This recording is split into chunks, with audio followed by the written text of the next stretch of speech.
자, 오늘부터는 견적 부분에 있어서 좀 다른 부분들을 한번 정리를 해 나갈까 합니다. 제가 말씀드리는 견적이 맞다라는 게 아니라 저희 회사는 이렇게 진행을 합니다. 그래서 그거를 약간 토대로 잡고 요거랑 비싼 데가 있고 저렴한 데가 있을 때 그걸 비교를 하라고 영상을 다시 올려드리는 거거든요. 오늘은 도배로 한번 가볼게요. 도배 종류들이 우리 뭐가 있을까요? 실크가 있고 합지가 있죠. 그리고 더 나은 퀄리티의 이 마감재들도 굉장히 많습니다. 요즘은 벽체들이 도장도 많이 하고 필름도 많이 합니다.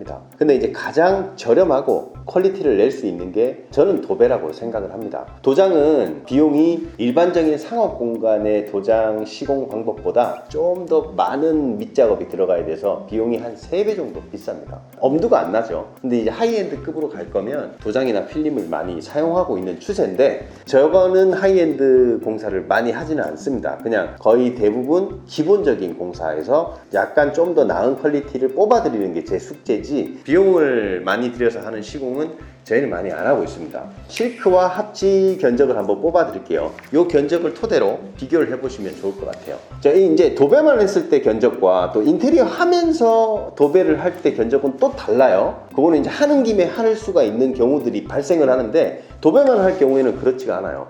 자, 실크로 먼저 견적을 한번 내볼게요. 기본적으로 32평 아파트에 대해서. 자, 32평 아파트면 우리가 견적을 낼 때 32평 곱하기 2.5를 합니다. 2.5를 하면 80평이 나와요. 80평이 전체 도배 평수가 되는 거예요. 벽체까지. 안방 벽체, 작은 방 벽체, 또 작은 방 2 벽체. 그렇게 하고 높이까지 계산하고 천장까지 계산하면 80평이 나와요. 그 전에 제가 그 80평에다가 다시 천장 평수를 더해서 잘못된 결과가 나왔었는데 그게 아니라 전체 평수가 80평이 나온다는 얘기죠.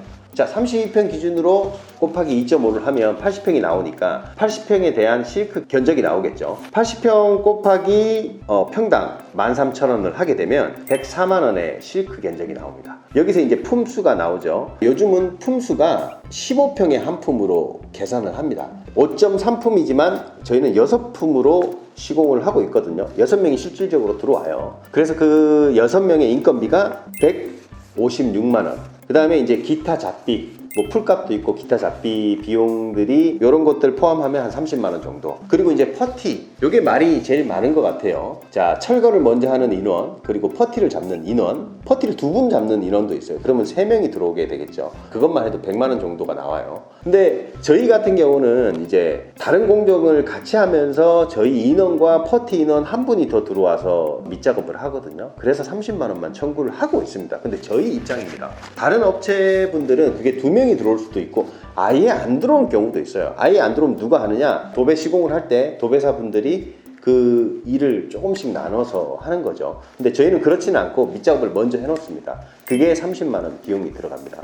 이제 토탈 견적을 냈을 때 실크도배 80평에 대한 자재비가 104만원, 그리고 인건비 6명 156만원, 그리고 기타 잡비 30만원, 밑작업 30만원, 이렇게 하면 320만원. 요게 부가세 뺀 금액이니까 부가세는 또 10%가 붙겠죠. 자, 이번에 합지로 한번 넘어가 볼게요. 우리가 합지 도배를 왜 합니까? 여러 가지 이유들이 있어요. 합지라는 자재가 저렴한 거지 합지 자체가 저렴한 퀄리티를 내는 그런 마감재는 아닙니다. 합지를 하기 위해서는 벽을 잡아야 되기 때문에 띄움 시공이 안 되니까. 물론 합지에다가도 속지 넣고 띄움 시공을 할 경우가 있는데 그럼 비례가 안 맞아요. 물론 아토피 때문에 또 할 경우도 있고 여러 가지 이유들을 또 갖다 붙이면 할 얘기들이 너무 많죠. 근데 합지는 비교적 저렴한 시공으로 생각을 해야 되는 거고, 그 다음에 이제 아토피나 이런 게 있어서 합지를 꼭 가야 되는 경우에는 이제 띄움 시공을 하고 합지를 할 경우들이 있습니다. 근데 이제 통상 합지는 붙임 시공, 실크 도배는 띄움 시공으로 우리가 알고 있으니까 그거에 대한 기준으로 말씀을 드리고 있는 거예요. 자, 합지 같은 경우는 80평 기준으로 했을 때 평당 8만 원으로 우리가 자재비를 산출을 하거든요. 그러면 64만 원이 나와요. 그리고 품수는 합지 같은 경우는 면이 좋으면 30평에 한 품도 잡아요. 그게 어떤 경우냐면 석고로 면을 잡았을 때 그러면 그냥 쭉쭉 붙여 나가면 되거든요. 밑작업을 할 필요가 없으니까. 근데 보통 이제 우리가 지금은 아파트 얘기하고 있는 거니까 아파트 경우에는 합지를 붙이게 되면 면이 너무 안 좋아요. 그래도 합지를 붙여야 될 경우는 어쩔 수 없이 붙여야 되니까 보통 25평에 한 품을 잡습니다. 자, 그렇게 되면 3.2품이 나오는데 3.2품 그렇다고 해서 3명이 들어오는 게 아니라 4명은 들어옵니다. 4명이 들어와서 작업을 하고 합지 또한 풀값과 기타 잡비가 들어가요. 그거 30만 원, 그리고 밑작업이 30만 원 이렇게 측정을 하고 있어요. 저희 회사는. 그렇게 해서 합지 견적이 228만 원이 나와요. 차이가 많이 나죠. 약 100만 원 돈이 차이가 나는 것 같아요. 합지랑 실크, 도배, 견적이. 이렇게 이제 저희가 견적을 내드리는 이유는 요걸로 토대를 잡고 요게 맞다라는 게 아니라 요 비스무리하게 나오는 거죠. 근데 그 견적서 안에 세부 내역을 좀 보시라는 얘기입니다. 어떤 부분들이 세부 내역으로 들어가 있고 어떤 부분들이 빠져 있는지, 그리고 만약에 아무것도 없이 토탈 금액이 나와 있다면 어떤 시공이 들어가는지 좀 알 수 있을까요?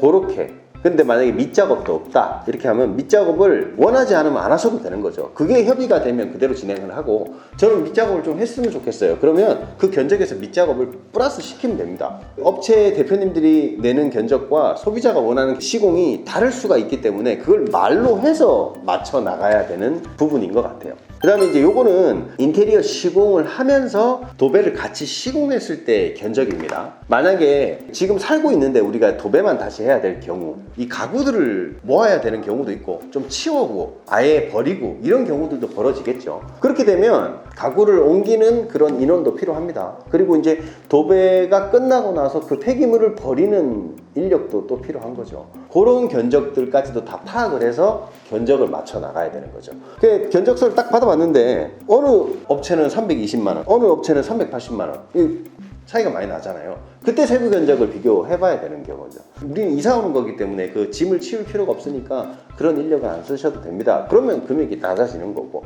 그런 식으로 서로 비교를 해 나가면 될 것 같아요.